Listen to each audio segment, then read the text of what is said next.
What is up, everybody? It is Jake with Master Football. Thank you so much for being here. We are doing something a little bit different. I need to cool myself down a little bit here. We are live streaming right now. I found out it's easier for me to scale this content if I go ahead and live stream it. So what I'm going to do here is we've got 3 topics I want to make my way through. And again, like I said, I have to slow down a little bit. If you guys have ever watched my videos before, go a little bit fast here. So definitely got to slow down. Going to make sure that I can slow down, try and make this available in podcast form. As to when I'm going to do that, I don't 100% know, but I want to make sure that all that can get ready for you guys going forward. So we're going to discuss 3 things right now. First of all, the Florida State versus ACC, because we are headed towards, and there's verbiage that was used in an article recently this last week that heads towards kind of an end game for both of them. We're also going to talk about Brent Brennan at Arizona taking over for Jedd Fisch. Oh my gosh, what is it?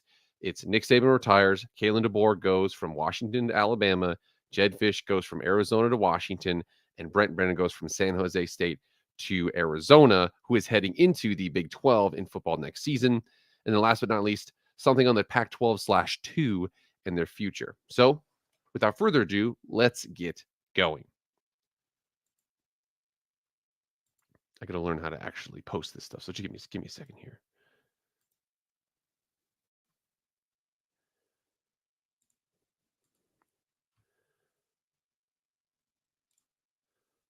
All right. So first one, Florida State is suing the ACC over grant of rights and the withdrawal fee. Now think about this. CFP selection committee was on December 3rd of last season. This right here was about 19 days later. So I know you guys are thinking like, okay, it's 19 days later. Like, is this in direct correlation to them not getting into the CFP? They want to get out of the ACC. I think that that's connected, but you could see the fact that, again, there's a couple words in here that are going to be, kind of showing you the fact that they've been thinking about this for some time. Andrea Adelson, here we are from ESPN.com. She says, the Florida State Board of Trustees voted unanimously Friday, and again, this is in December, to sue the ACC to challenge the legality of the league's grant of rights and its $130 million withdrawal fee, a necessary first step to plot the school's future and potential exit from the conference. Keep in mind this, too. You're also going to learn a little bit here about legalese because something happening in one state, in a different court, this court, that court, there's a lot of connections there that you have to kind of look through before you're able to find any sort of, universality with the law, because it gets shot down in this court, so then a ruling in this state, it gets shot down by a ruling in this state. Happens all the time. The 38-page lawsuit filed in Leon County Court in Tallahassee, Florida, keep in mind there, Tallahassee, Florida, where the Florida State was filing, seeks a declaratory judgment against the ACC to void the grant of rights and withdrawal fee, quote, as unreasonable restraints of trade in the state of Florida and not enforceable in the entirety against Florida State. The university alleges, and this is the most important line of the entire article here, the university alleges chronic fiduciary mismanagement and bad faith in the way the ACC has handled its multimedia rights agreements and undermined its members' revenue opportunities. Florida State is also accusing the ACC of breach of contract and failure to perform. And again, I'm not really going to go here into what they say because it's, well, we believe that this is absolutely right. Of course they do. But you see here now it says Florida State is in unprecedented territory. No school has ever challenged a grant of rights in court. ACC officials have previously used the word ironclad. Now think about that. ACC officials about their own grant of rights says the word ironclad to describe the document, and that has been the operating assumption from the leagues across the country, believing the language in the document is so rigid it would prevent schools from leaving. But because no school has ever challenged the document in court, nobody actually knows whether it is indeed as ironclad as described. So really important here. And if things you'll have to understand a couple times here. So I have my boss was a former lawyer, and he talks to me about a couple things here. So think about this. When you see fiduciary mismanagement, so what does that mean? So as an example, if you're going to a financial advisor and they are not a fiduciary, get out of there. What I mean by that is that a financial advisor can advise you to do anything. He can advise you to invest in this stock, that stock. He can advise you to invest it in a pig farm. He can advise you to do it into some illegal, illicit trades. Whatever it is, he can advise you to do that. But if it's not a fiduciary, if something goes wrong, it's like, hey, I was just advising you, man. I wasn't, I don't have any obligation to get any of this stuff right. Whereas a fiduciary has to basically kind of prove they know what they're talking about. Basically, what that means is that a fiduciary has a legal responsibility to do what is best in what's the term? The best interests of your money for where they're going to put it. So the issue with that is that the university handed over its rights and its television rights to the ACC for it to handle it, and they basically said, "Hey, you're going to fiduciarily, I don't know if that's a word or not, handle our money and put us in the best spot going forward." Well, unfortunately, a couple things here. One, the ACC does not have uneven revenue distribution, and you and I both know. Listen, I love Duke football. I love their win against Clemson earlier this year. It was really cool. They do not make as much money or bring in as many eyeballs, Duke football, as Florida State football. It's just not close. It is what it is. So you can maybe make the case that, okay, well, we're bringing in way more revenue. We're bringing in way more eyeballs, and we're getting an even payout. So we're kind of losing money there. So again, you're fiduciarily supposed to be taking care of us, and you're kind of not. Also, the fact that they signed that deal from 2016 through 2036. Think about this right now. We still have on the docket right now, there's 12 more years of this ACC deal that it's not bad. I mean, it's not terrible, but it is getting to the point to where eventually Florida State and Miami, if the Big 12's revenue can grow within a couple of agreements in between now and that 12 years, because 12 years is a long time. I believe that the Big 10 signed a 7-year deal, something like that. Big 12 signed something like that too. So with that, if they could sign another deal after that with a little bit more inflation, with a little bit more revenue, growth, expansion of teams, UCF in the Big 12 could eventually make more money from their payments from the conference than Florida State does from the ACC. Again, if you're the ACC, no, not if you're the ACC, if you're ESPN, you are absolutely positively jacked at this deal. You're getting a steal right now because you're paying out Florida State for not as much as they're worth, and you're getting a ton of revenue back from it in terms of ad space and so on. So you're looking at that and you're right there. You're thinking, wow, ESPN and the ACC have no interest in changing this, but for Florida State, they are, because it's like, okay, well, first of all, we're beating Florida on the field, but they're destroying us off the field in terms of revenue generation. This is not fair. Again, that is the big point there. They say ironclad. I don't really know about that with ironclad. I will tell you guys, I have some anecdotal evidence here. So a non-compete agreement, non-competes across the country, unless there's an extremely specific scenario, non-competes are being overturned. They're being drastically limited across the country. How a non-compete applies to a conference's grant of rights deal, I do not know. I do know that the state governments and local governments are being more and more strict with the fact of the language that's used in these quote unquote ironclad deals. I would say a non-compete would be included in there.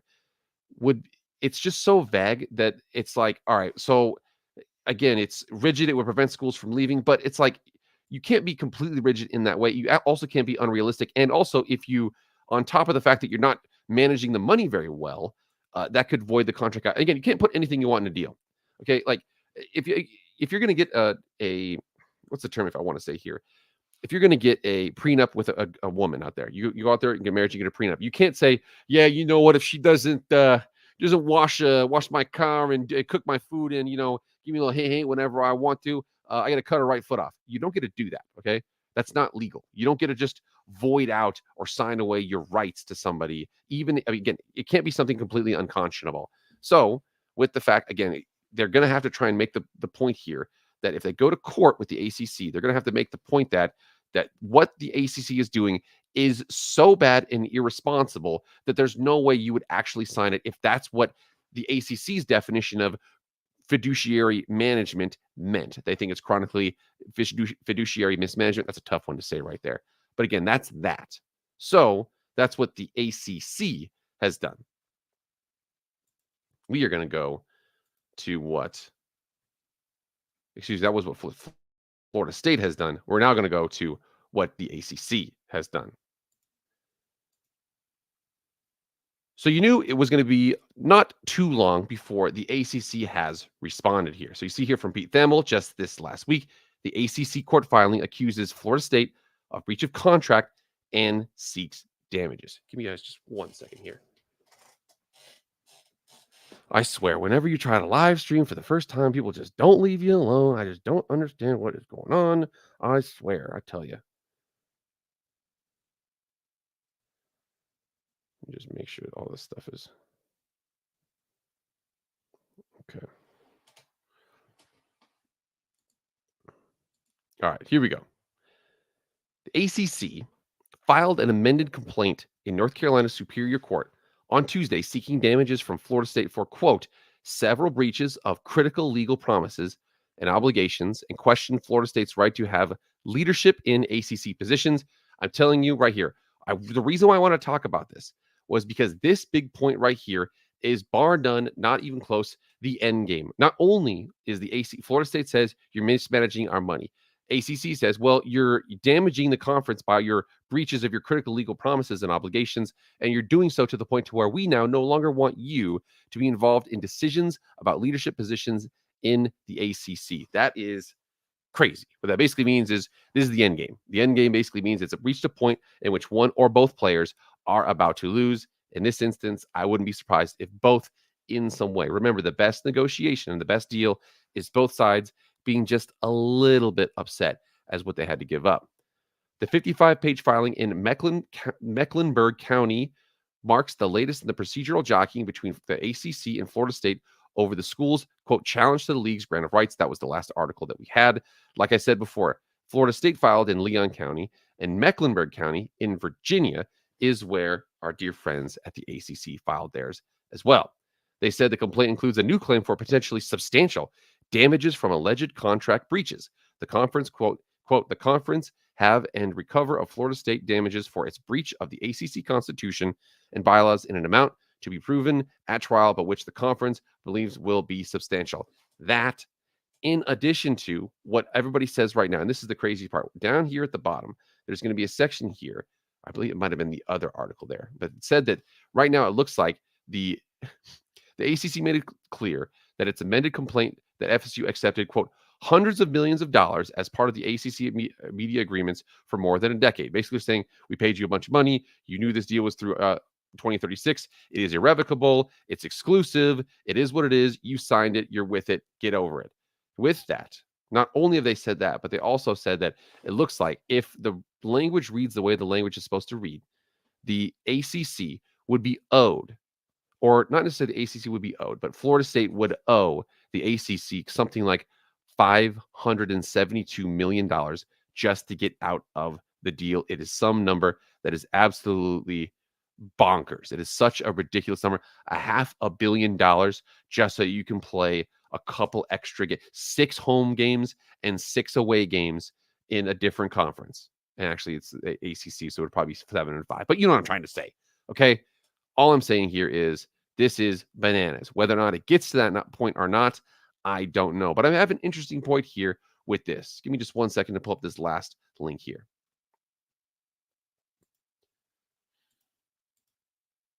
I also don't know if I'm sharing my screen right. So everybody just stick with me. Just stick with me. So got the screen here with all the ACC teams on it right now. Up here at the top, they have the current teams. But over here, here's what they've got. They've got Boston College, Cal, very important here in a second. Clemson, Duke, Florida State, Georgia Tech, Louisville, Miami, North Carolina State, Pitt, SMU, important. Stanford, very important. Syracuse, Virginia Tech, and Wake Forest. So think about this. Right now, I'm guessing if Florida State goes, Miami's coming with them, okay? Because the Big Ten, they want a presence in Southern California. They got a presence in the Northwest, the Northeast. They also want to have a presence in the Southeast. What would be better than, and again, remember here, apparently the SEC, Georgia, and Florida do not want Florida State and or Miami in the conference. They want to be the exclusive members there. However, unfortunately, with that, if that's true, the Big Ten has no problems with going down to Florida State and Miami and adding those two because they don't care about whether or not people got to fly all over the place. They're making so much money anyways. So with that, we're going to say Florida State, Miami. I think Clemson's in there, and I know for sure that North Carolina is. Virginia is the one that I don't know. Virginia is an entity that I think that the Big Ten and the SEC might want. I know that North Carolina is an entity wanted by the SEC. They don't have a presence in North Carolina, so they want to do something like that. But the Big Ten has been a little bit more Let's get some big markets. Let's get some big teams. Let's get big games. Let's add Florida State. Let's add Miami.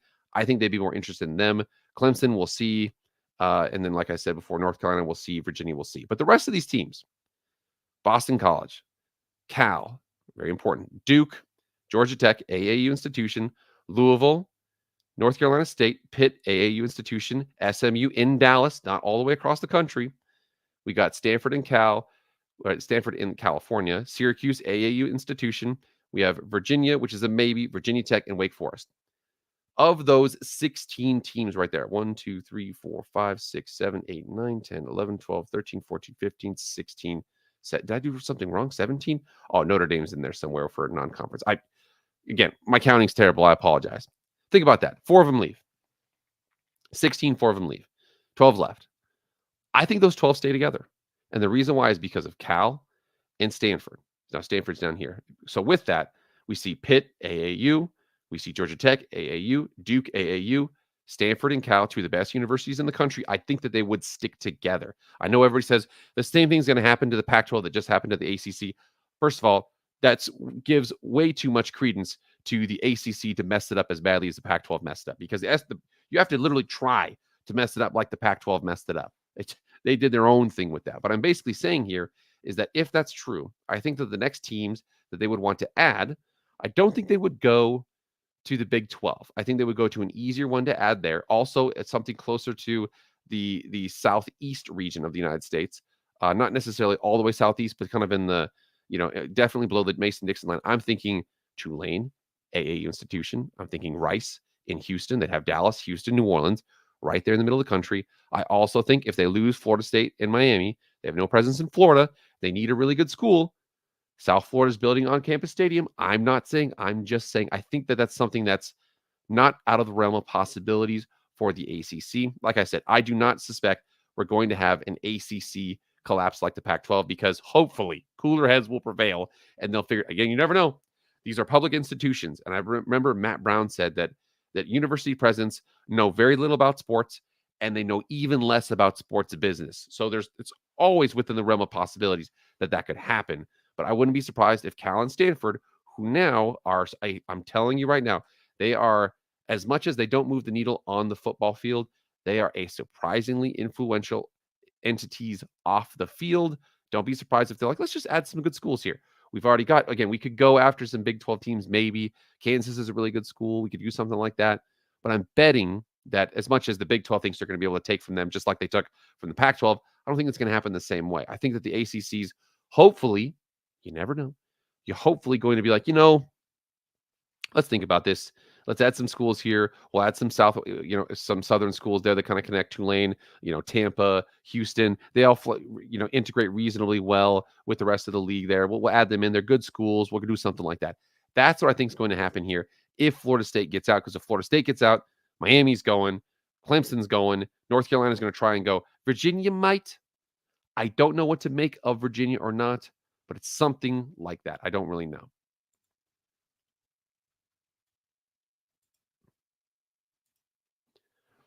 All right.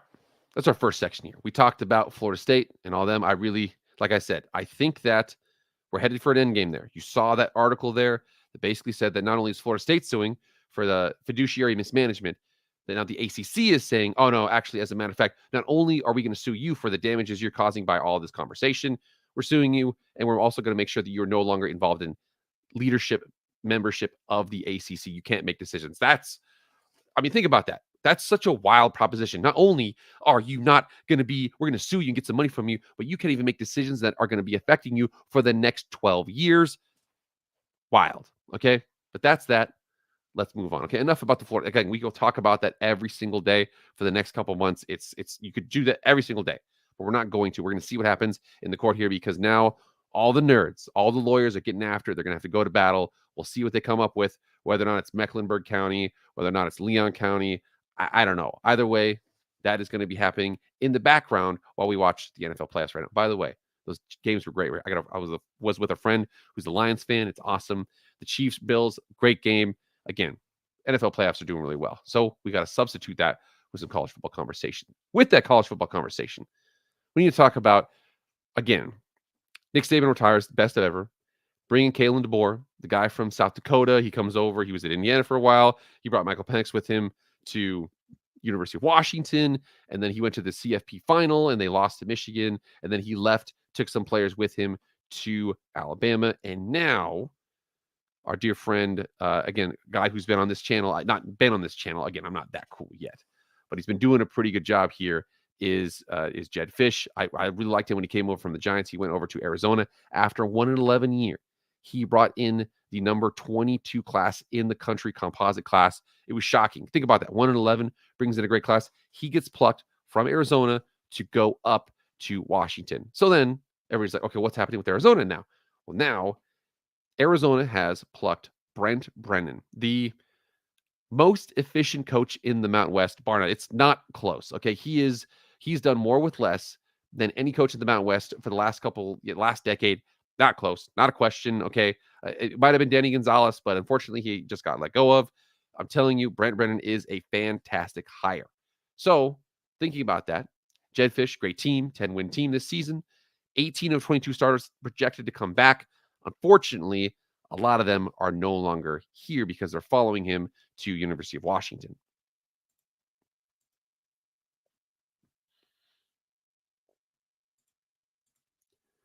Like I said, sorry about those pauses. I'm still figuring out this whole live stream thing. So, from Tom Van Haren of ESPN staff writer, he is of ESPN.com, he says 9 Arizona players enter the transfer portal after the Fisch departure. So, running back Jonah Coleman led the team in rushing with 871 yards and 5 touchdowns. He entered his name on Wednesday. This is this last week. He was joined by cornerback Ephesians Prysock, who had 61 tackles and a pick, tight ends Dorian Thomas and Keon Burnett, and freshman offensive lineman Raymond Pulido, who started 6 games. We also see ESPN top 300 commit Desmond Williams Jr. and 3-star wide receiver Audric Harris. Also, they signed in December. They're also able to join the transfer portal, and then Adam Muhammad as well. So, cornerback Jordan Shaw, who transferred to Arizona in December, he also entered the portal on Wednesday. So, all of them are following Jedd Fisch to this new job because after somebody leaves a job, there's a 30-day window for them to enter the transfer portal. So, he is set to take over. Brent Brennan is for Arizona after losing a bunch of these guys here.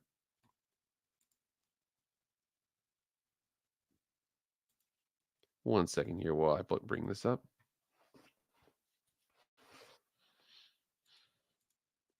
So checking this out here, you can see the fact that, again, back here on the 27th, they got a commit here, Alex Doost from Northwestern. Jordan Shaw, he entered from Indiana, and then he left again. But then coming down here and see what they're losing here. So defensive lineman Savea, Raymond Pulido, Jordan Shaw goes to UW, Dorian Thomas goes to UW, Desmond Williams goes to UW, Audric Harris is in the portal, Adam Muhammad, Keon Burnett, Ephesians Prysock, Jonah Coleman, tons and tons and tons of these guys. Jacob Kong-Ika also left for rival Arizona State. So we'll see what happens there. Backup quarterback who was at Washington State came over to the Wildcats. Jaden Delart is now heading to Texas State there himself. So they lost a bunch of guys. So a lot of you guys are thinking like, oh, yeah, well, they lost a bunch of dudes. Brent Brennan, yeah, they had 18 of 22 starters back, but come on, they're not going to be the same team. Well, they're going to be very similar, especially when you look at one position in particular.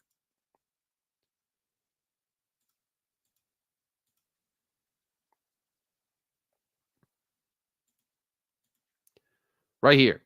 So from Jonah Krell, who is a broadcaster here for the Pac-12 network, says perhaps basketball is playing here today. And this right here was on the 20th of January, but football stole the show in the first half. Brent Brennan, Tetairoa McMillan, the stud receiver that they got, Noah Fafita, and others announced their arrival to the Wildcat faithful. Arizona has their star quarterback and wide receiver back. Look at him. I know he's got a little tiny jacket on here. There's Noah Fafita, the freshman All-American. They are, like I said, I'm not trying to say they're going to come in and run the league like Utah said that they would. I will tell you that Arizona is certainly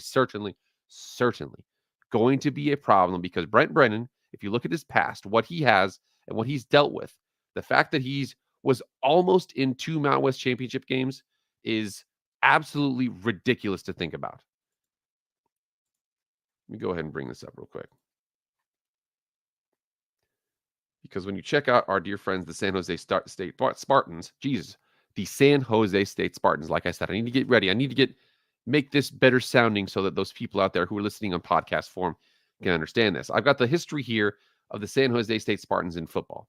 So he started with them after Ron Carragher had a 4-8 season in 2016. He comes in, he goes 2-11. I know a lot of people are asking 2-11. If you play at Hawaii, you're allowed to have a 13th game. Well, guess what? They probably lost that game. No offense, it is what it is. He went 2-11 his first year, 1-11 his next year. So he's 3-22 in his first 2 seasons. So I know you think guys are thinking, this guy's trash. What are you guys talking about? This guy's terrible. Goes 5-7 in 2019. And then in the COVID year, he goes 7-1, wins the Mountain West, goes undefeated, loses the Arizona Bowl, goes 5-7 this last 2021, goes 7-5, loses the Potato Bowl in 2022, and then goes 7-6 and loses the Hawaii Bowl. In addition to the fact that he ripped off 6 games at the end of the year to get to 7-6. They were 1-5 at one point. They ripped off 6 games in a row. I'm telling you, this guy is an absolute stud of a coach. He's done more with less. As a matter of fact, they got screwed. They should have went to the Mountain West Championship game again, but they got screwed because of the Mountain West's, how do I say this? Interesting tiebreaker situations. Give me 1 second. You guys are going to absolutely love this tiebreaker. It is absolutely the goofiest stuff you've ever seen in the entire world. But again, it was designed for a specific purpose. So check this out. So this guy is named Cordial Sports Fan Derek. He says, looked up all the tiebreaker rules. There isn't a conference in America that would have left Boise State out. Here's what I mean. At the end of the season, there was 3 teams that were 6-2 in conference. Boise State, UNLV, San Jose State. The last game, in order to get 6-2, San Jose State beat UNLV at UNLV. So they were 6-2, 6-2, 6-2. Boise State, UNLV, San Jose State. So you think, okay, well, San Jose State certainly should be in the conference championship. However, think about this. The way the Mountain West does it, they want to make sure they can have as much impact in the CFP as possible. Now, again, I know it's here and there every year, but they want to make sure every little tiebreaker puts them in the spot to where the highest CFP-rated team has the easiest chance to win the championship so they can get a representative in a New Year's Six game so the conference can get more money. It's pretty easy to understand that. But looking at this here, San Jose State got screwed in that instance because looking at the tiebreaker rules, here's what should have happened based on the current records and the current tiebreakers. If it was in the Pac-12, Big 12, Big 10, SEC, ACC, the MAC in the Sun Belt, the game should have been Boise State hosting San Jose State. The game that actually occurred was using the Mountain West tiebreakers right there, and also the AAC and Conference USA.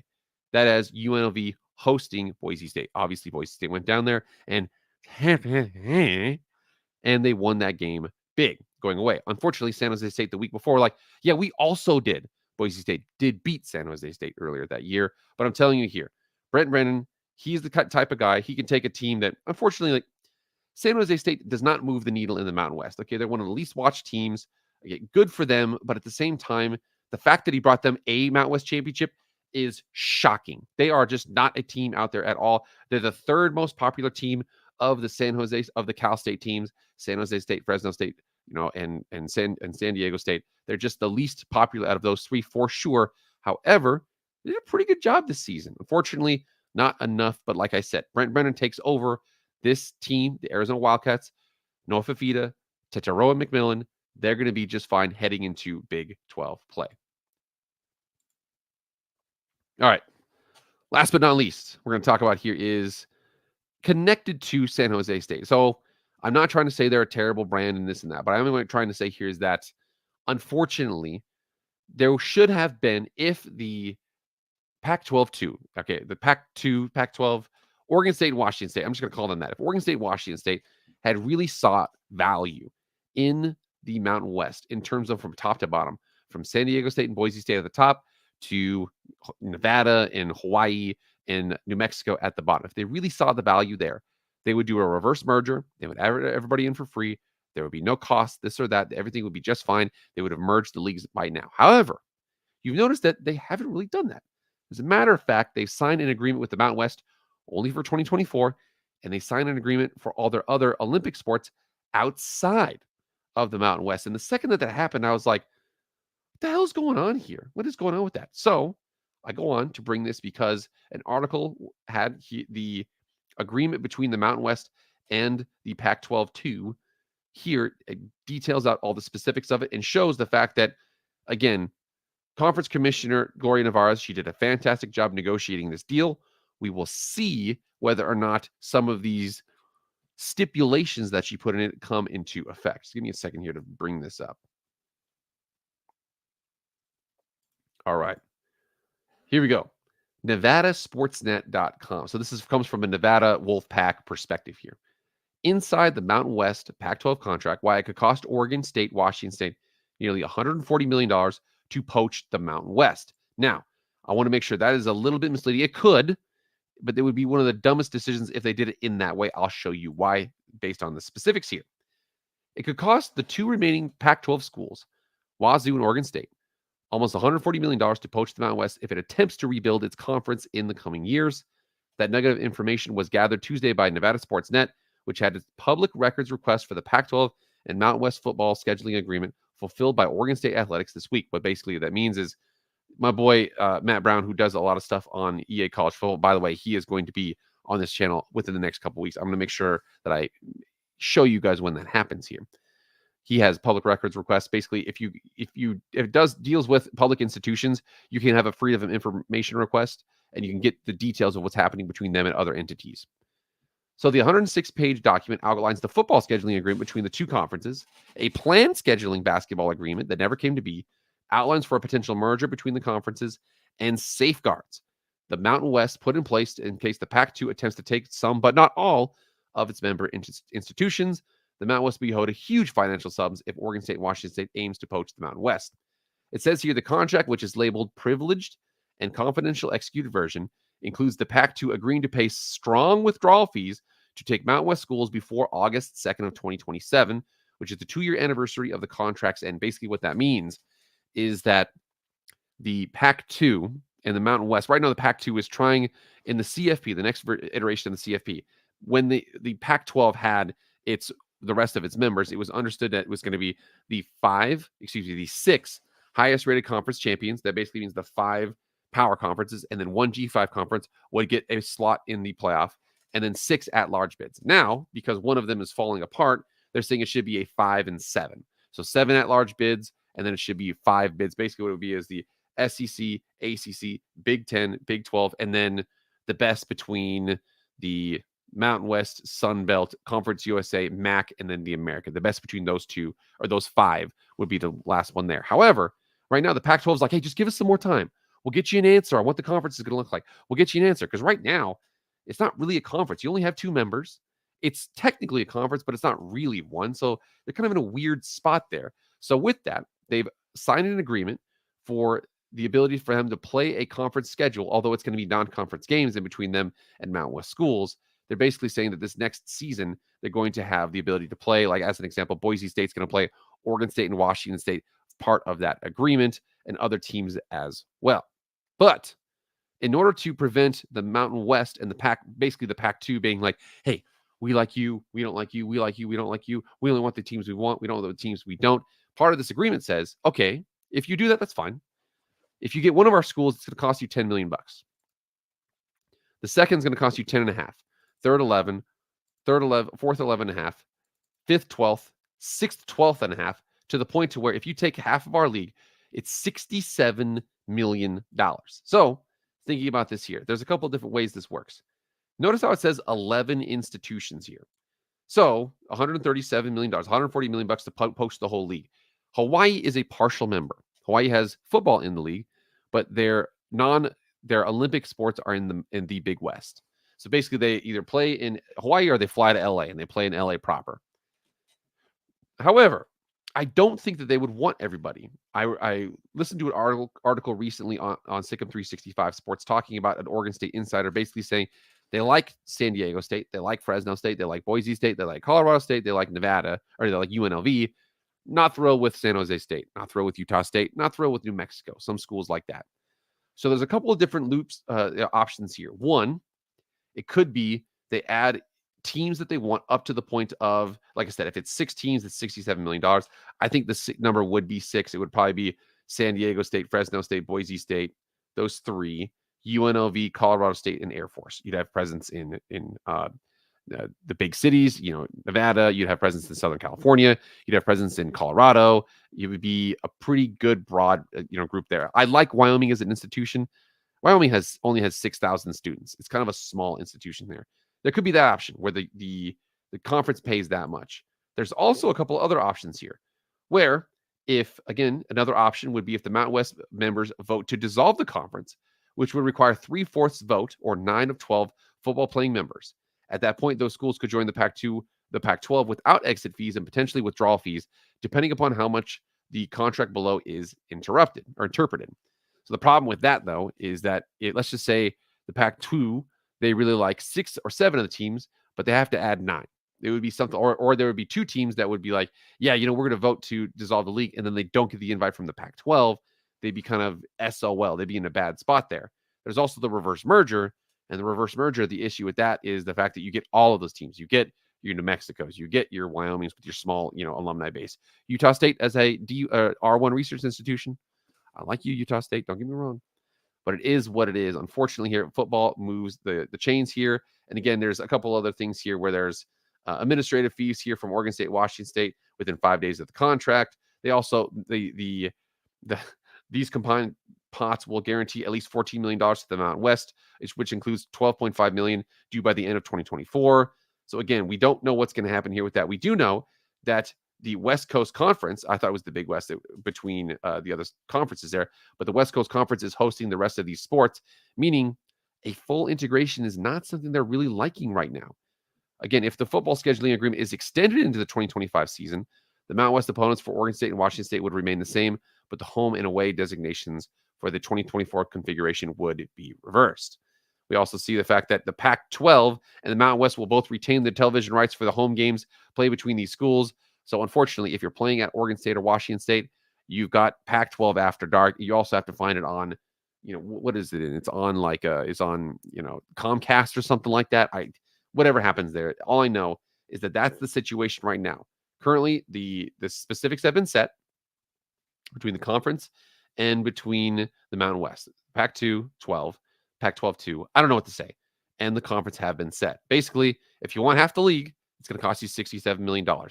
Remember here, the Pac-12, with those 2 teams, they have access with an agreement that came forward. I believe it was John Canzano said they have access to $255 million worth of resources. So you take 67 of that, apply that towards this. You split the 190. You could do something like that. Do you want to take that? $67 million is a lot of money. I don't really know, but I do know that let's say something like that happens. Again, here, a couple of possibilities are, again, I think that there are universities that weren't invited to the Big 12 that could have been, but they just didn't make the cut. Most notably Memphis. Memphis is one that is, again, it's not too far from Colorado. It's far, but it's not too far. Also thinking, again, Tulane, like I said, I think Tulane's going to get plucked by the ACC if anything happens there. But UT San Antonio is another one. Texas State is a program that is really trying to invest in their football program. I don't think UTEP or New Mexico State, I think that they're kind of the same thing as New Mexico there. I'm interested in North Texas just because it's in Dallas. I don't know necessarily if North Texas is the biggest brand. It's a pretty big school. It's not a bad one to add there. UTSA, North Texas, Memphis, maybe Texas State, add 4 down there. You get the 6 from the out west, 2 more from Oregon State and Washington State. Add yourself into a 12-team league, something like that. I think that's probably the move. What happens, though, I don't really know.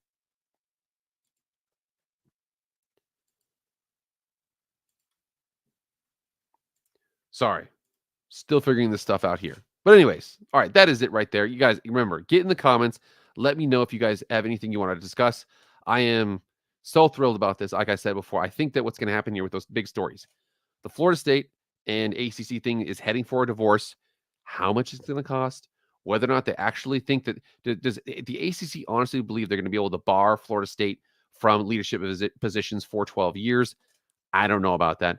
I think Brent Brennan, if there's any team, I'm interested to see the over-under win total for Arizona in the Big 12. If it's 7.5, I'm leaning towards the over. Again, if it's like 9.5, 10.5, I don't know there. But 7.5, might have to take the over there on that one. And then the last one here between the Mountain West and the Pac-2 and that whole agreement there. I think that Gloria Navarez, the commissioner of the Mountain West, I think she understands that the Pac-2 does not want the entirety of the Mountain West. As to whether or not they can pull everybody or not, or pull what they want, whether or not they're willing to do it. Remember, the Pac-12 has made bad decisions before. I don't know, but I do know that that is what we're probably headed for. But again, You guys get in the comments right now. Let me know what you guys think. That is it for me, guys. I will see you guys later. I am out.